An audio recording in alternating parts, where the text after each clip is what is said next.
Bonjour, Michèle Boer, avocate. Je souhaitais vous parler d'une question qui peut intéresser beaucoup de salariés. C'est la question du licenciement durant le confinement et la crise sanitaire du Covid-19. Plusieurs questions se posent. La première question est de savoir si votre employeur a le droit de vous licencier durant le confinement. La deuxième question est de savoir si votre employeur peut invoquer comme seul motif la crise sanitaire et le Covid-19 pour vous licencier. Est-ce que cela constitue un motif réel et sérieux? Et la troisième question est de savoir si vous avez été convoqué à un entretien préalable à un licenciement, est-ce que vous pouvez refuser de vous rendre à cet entretien et est-ce que cet entretien peut avoir lieu par visioconférence ou téléphone? La première question, est-ce que votre employeur a la possibilité de vous licencier durant le confinement? La réponse est oui.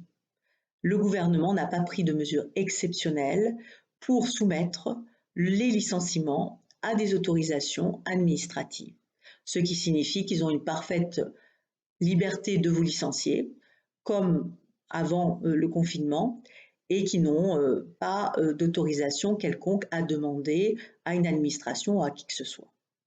La deuxième question est de savoir si votre employeur peut invoquer le seul motif du Covid-19. Il met dans sa lettre de licenciement « Je vous licencie car il existe un confinement, que je n'ai plus d'activité et que donc je ne peux plus vous faire travailler ». Ceci n'est pas un motif qui semble être réel et sérieux.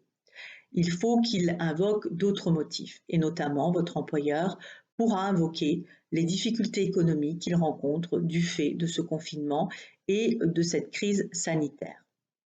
À mon sens, peu d'entreprises vont licencier durant le confinement, tout simplement parce qu'elles peuvent bénéficier des mesures relatives au chômage partiel. Cependant, après le confinement, elles pourront licencier pour motif économique et en tant que salarié, il faudra que vous soyez très vigilant concernant le motif économique. En effet, certaines entreprises qui ne seront pas très honnêtes vont peut-être profiter de cette crise sanitaire et de l'après-crise sanitaire pour dire qu'elles rencontrent des difficultés économiques et pour se débarrasser des salariés avec qui cela ne se passait pas très bien. Et ce sera un pur prétexte, donc il faudra toujours vérifier si les difficultés économiques sont réelles et sérieuses. Troisième question, s'agissant de l'entretien préalable.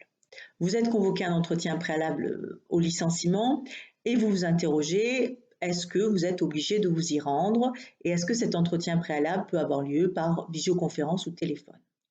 Tout d'abord, vous n'êtes pas obligé de vous rendre à l'entretien préalable. Il n'y aura aucune sanction si vous ne vous y rendez pas. Vous pourrez même demander à votre employeur de vous donner les motifs pour lesquels il envisage de vous licencier et il pourra vous les donner par écrit. Pour ce qui est de la tenue de l'entretien préalable, est-ce qu'il peut se tenir en visioconférence? La Cour d'appel de Rennes l'a admis, mais la Cour de cassation n'a pas statué sur ce point. Elle a statué sur le téléphone et a considéré qu'un entretien préalable ne pouvait pas avoir lieu par téléphone. Donc nous n'avons pas vraiment de visibilité puisque c'est la première fois qu'on traverse une crise aussi importante, crise sanitaire aussi importante. Donc dans le doute, on ne sait vraiment pas si une visioconférence sera considérée comme valable. Voici ce que je voulais vous dire sur le licenciement et la crise sanitaire. Il me reste à vous souhaiter de prendre soin de vous.